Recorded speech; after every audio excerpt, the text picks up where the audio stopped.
দৌড় প্রতিযোগিতার পর এবার বক্সিং প্রতিযোগিতায় নামছে চীনের humanoid robot. Hangzhou Olympic sports সেন্টারে ম্যাক কমব্যাট অ্যারিনা নামের এই প্রতিযোগিতার আয়োজন করেছে চায়না মিডিয়া গ্রুপ।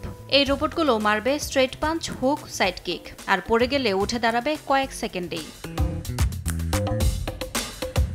প্রতিযোগিতায় অংশ নিচ্ছে চীনের স্থানীয় প্রযুক্তি প্রতিষ্ঠান ইউনিট্রি রোবোটিক্স সহ একাধিক কোম্পানির তৈরি হিউম্যানয়েড রোবট।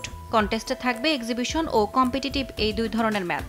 ইউনিট্রির মার্কেটিং ম্যানেজার বলেন, এক একটা লেগ সুইংয়ের মতো মুভের পেছনে মিলিসেকেন্ডের ভেতর সেন্সর থেকে তথ্য বিশ্লেষণ করে শরীরের অবস্থান বুঝে মোটরের নির্দেশনা দিতে হয়। এমন প্রতিটি অ্যাকশনের পেছনে রয়েছে উচ্চ গতির অ্যালগোরিদম, সেন্সর রেসপন্স আর গতিশীল মোটর নিয়ন্ত্রণ।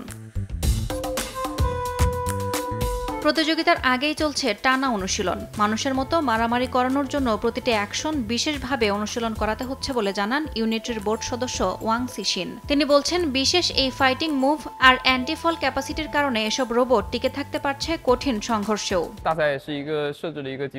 রোবট যখন পা ঘোরানোর মতো অ্যাকশন নেয়, তখন তার শরীরের ভারসাম্য বজায় রাখা, সেন্সর থেকে তথ্য বিশ্লেষণ করা আর মোটর কন্ট্রোল করা সবকিছুই একসাথে ঘটে যায় চোখের পলকে।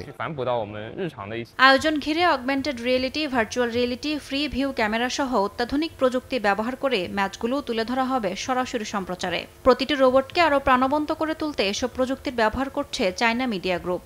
চীনের নিজস্ব প্রযুক্তিতে তৈরি এই রোবট ফাইটিং প্রতিযোগিতা শুধু ক্রীড়া নয়, এটি এক ধরনের টেকনোলজিক্যাল শোডাউন বলে মনে করছেন সমালোচকরা। ইয়াসমিন অনন্যা, সময় সংবাদ।